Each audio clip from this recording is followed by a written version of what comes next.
Welcome, everyone. Simon Rosenberg, Hopium Chronicles. We're here now in the second interview of the series of interviews we're doing with the candidates, the House candidates who we've endorsed.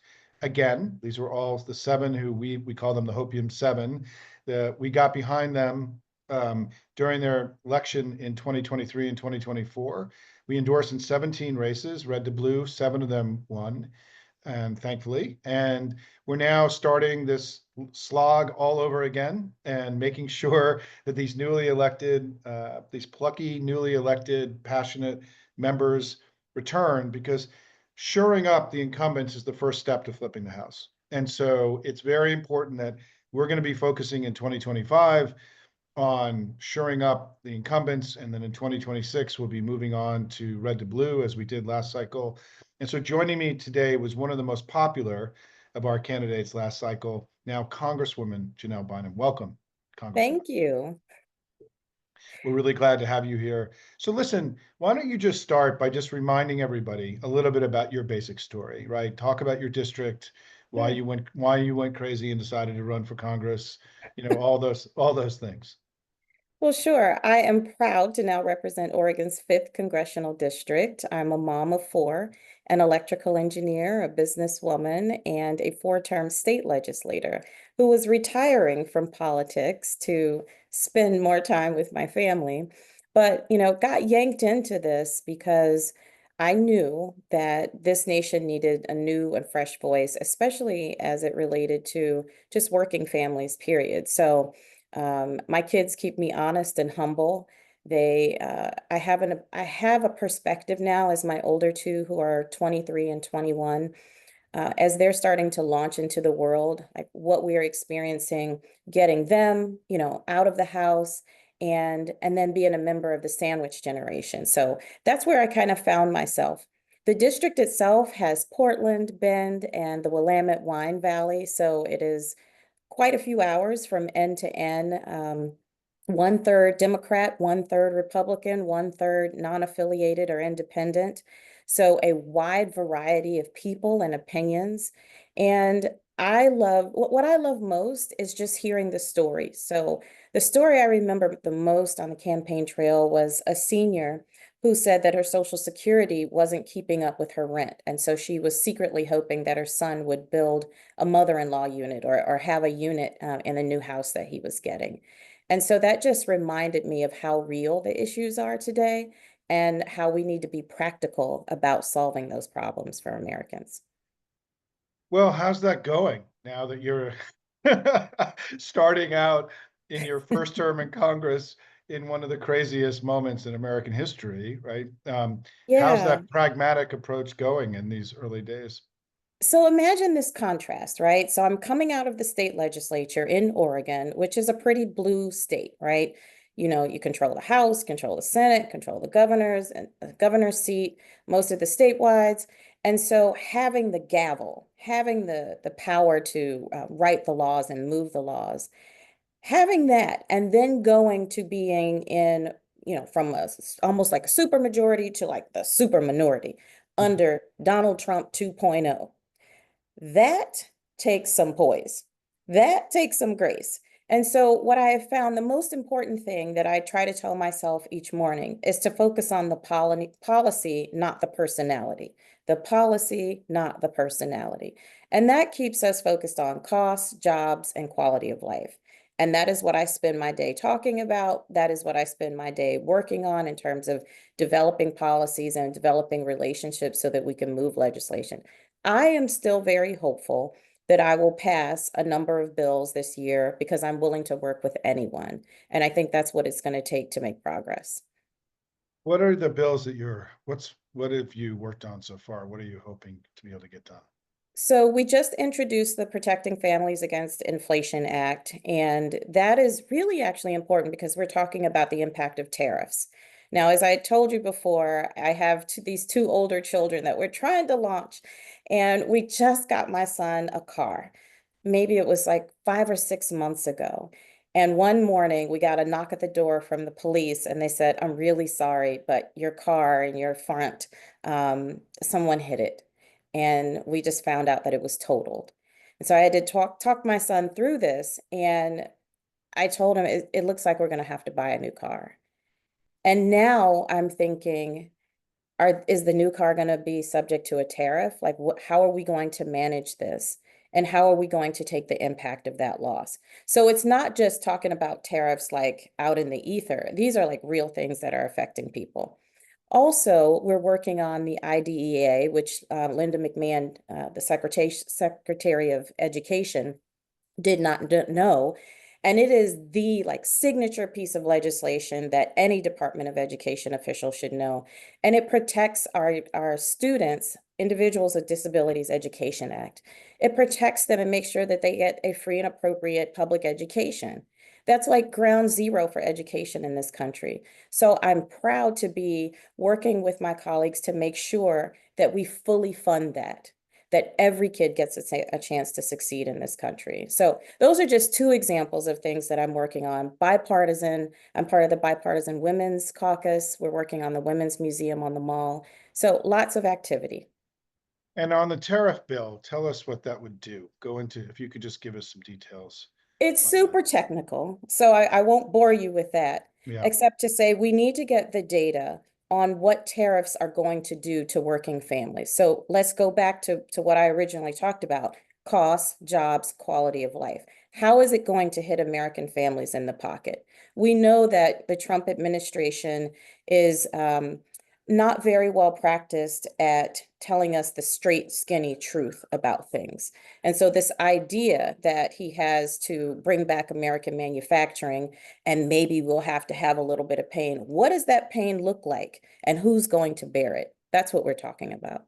Listen, it sounds very worthy. I mean, Trump is living in a very delusional place about how tariffs work and their impact.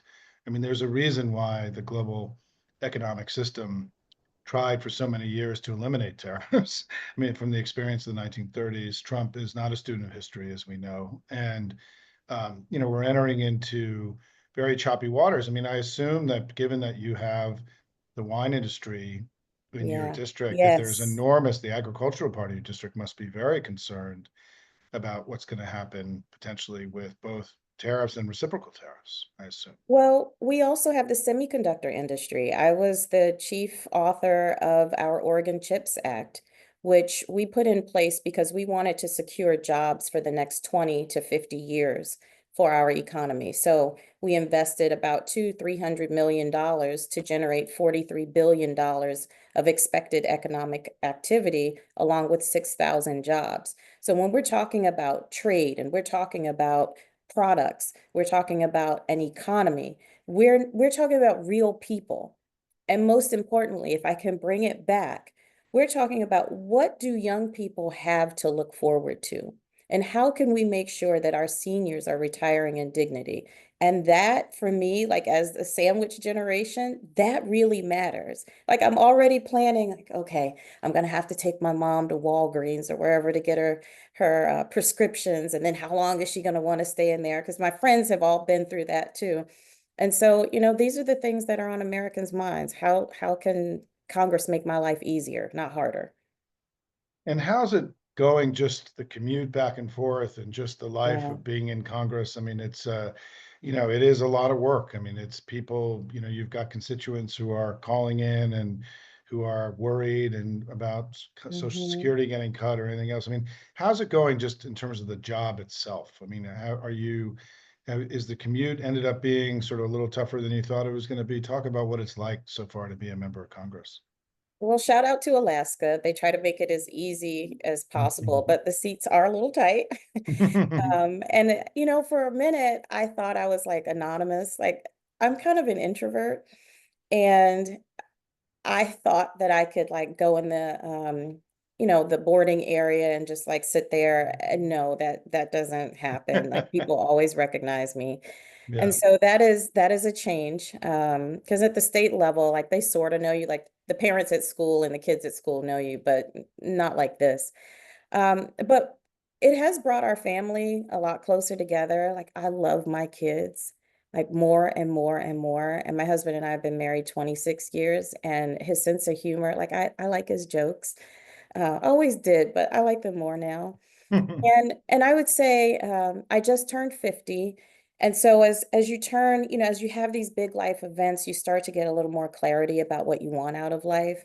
And so I drive my team to make sure that my time is well spent and that I have a little time for self-care. So it's tough. And I Yeah, am no, unapologetic about that 3,000 miles back and forth. Like, I don't let people talk trash to me. I don't let them, no, no, no. I'm like, mama's flying 3,000 miles. I'm not taking your BS. yeah, I mean, listen, for people who haven't been in the business, I mean, the people who live in the West Coast, the members who live in the West Coast have a tough slog.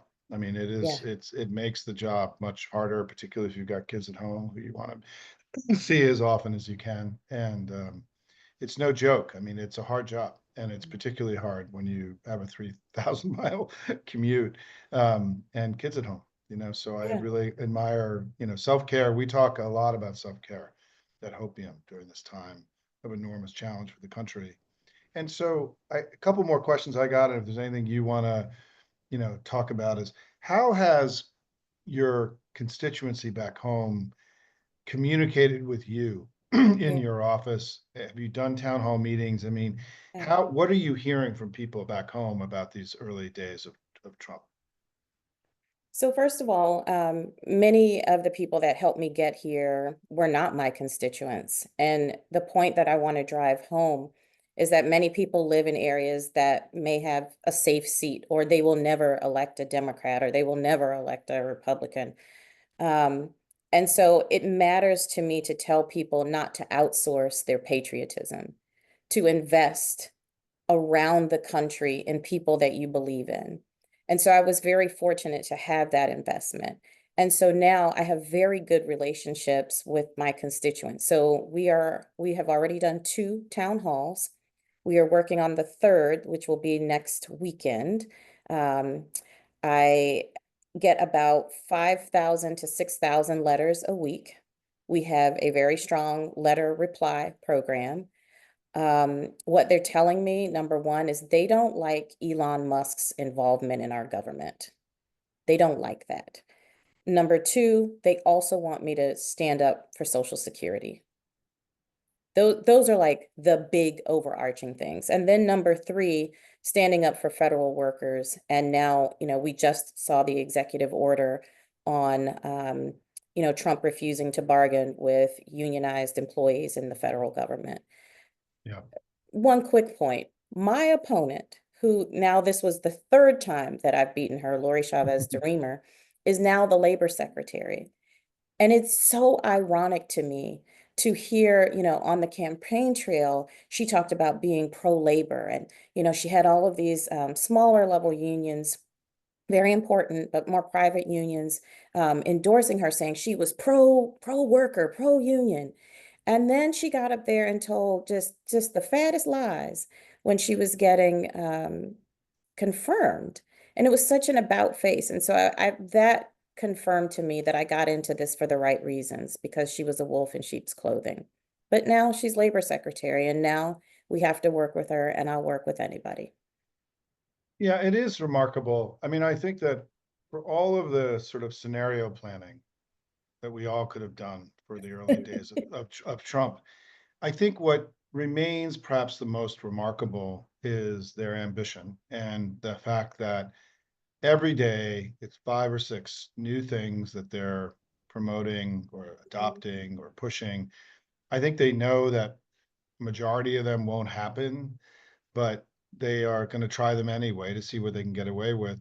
And also to overwhelm all of us, right? I mean, to Hmm. make it much harder. I mean, if they're trying to get 100 things done and 70 get blocked, they still get 30 things through. And so this announcement about the union, essentially Hmm. invalidating federal employee unions in the last 24 hours happened at night, right? It wasn't even a major big announcement from the administration, because they announced many other things yesterday, for example. Hmm. And I think what's been so, as somebody who's been doing this full time for over 30 years, what is remarkable to me is how aggressive they've been in flooding the zone with things that we then have to respond and to beat Hmm. back. Because if we don't respond and we don't fight, then they will actually happen. And so they're stressing the system on purpose, right? They're trying to have Yeah, us chase every yeah, little rabbit hole, right, and go down every possible rabbit hole because they're just playing the odds, right? They're playing yeah. they're playing the percentages here about, okay, if I do 100 things, I get 30.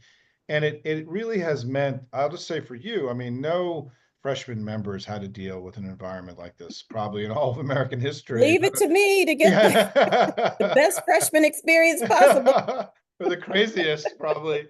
And but the but I'll tell you that it's really heartening to hear that you're hearing from your constituents as much as you are. Oh, yeah.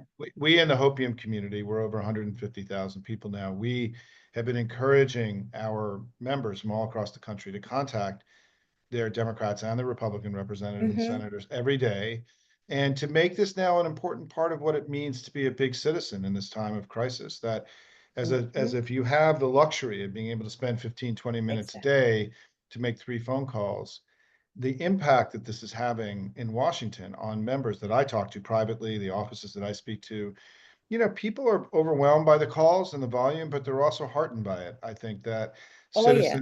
I mean, talk a little bit about that. I mean, you discussed that a So, little bit, but reflect on that, because one of the things, by the way, I just want to reflect on for our audience is that one of the reasons you were so popular last cycle is that you talked about how that you go door to door, that you love door oh, knocking, yeah. love talking to voters, and that this was a Hmm. really, because we're a grassroots, we love grassroots politics at Hopium, and part of what I talked about with our community is that, look, we did all of our work towards elections. Now we have this new thing we got to do, which is take all this concern and anxiety we have about the future of the country and let our representatives know what's expected of them now. That Hmm. was the line that we used, that we want to help Republicans know the right thing to do, but also Democrats, right, who perhaps weren't as engaged in all this. And so reflect a little bit about how this is in some ways a different form of the door knocking and the grassroots Hmm. politics that you do by hearing from all these folks, from back home. Well, so I also hear from them at the office. Like I said, we get Yeah. thousands of letters. We get thousands of phone calls, and we log every last one of them. And what is really helpful is when I get to answer those calls. And sometimes people are reading from a script. And I love that because normally it means that this is that person's first time. And I try to kind of walk them through it, and they're like, oh, I'm really nervous. And I think that the more you do that, even if it's from a script, it is so empowering. So my neighbor around the corner, she's like, what can I do? And I said, well, find an issue you care about, find an organization that is working on that, and they probably have a script. And then I want you to either write a letter or call the office and go through those motions, and then take a picture of yourself doing it, and then share that post on social media. And you would be surprised at how that small act can encourage other people to do it. So public interest and public outrage is how we are changing the polls. And it also helps people develop that muscle memory on how to engage before they are just raging angry. And you want to Well, make sure that you're practicing those communication skills before things get really bad for you. amen. We love that. You're now gonna be popular all over again for all that, Congresswoman. Listen, let me just wrap up by saying, first of all, thank you. And as you know, that this community really rallied for you. We raised about Mhm. $170,000 for you in small dollar contributions. We also had many people volunteer and make calls because you were very aggressive in our interview about inviting people to come, join you and help you in your grassroots campaign that you were running. And so I'm asking this community now, we have a March 31st filing deadline to do whatever you can before Monday night at midnight for our Hopium 7, as we call it, because we want to help them get off to a strong start in this first quarter.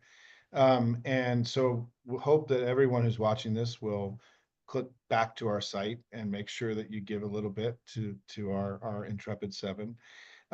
Is there anything that you want to share before we go, or is there any story or experience that you may have had that sort of shines a light on your new life that you want to share with everybody before we go?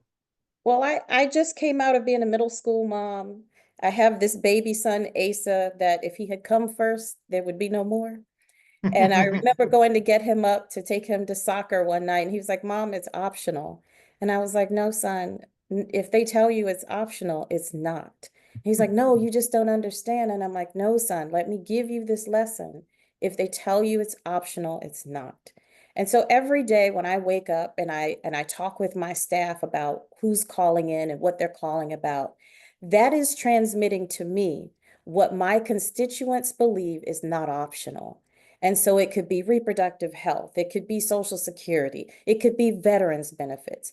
All of those things matter to us, and we have to decide what is not optional for us. So I believe I'm still the perfect person for this job. I'm maintaining an immense amount of grace every day because you cannot shake a middle school mom, and especially not a middle school mom of four. We're into high school now, it's a whole different territory. But for the last 3 years, I have been baptized by my baby son, Asa, and I'm ready to fight in the halls of Congress now more than ever before. Well, as somebody who has three kids who are 23, 24, 22, and 19, Oh, uh, you know.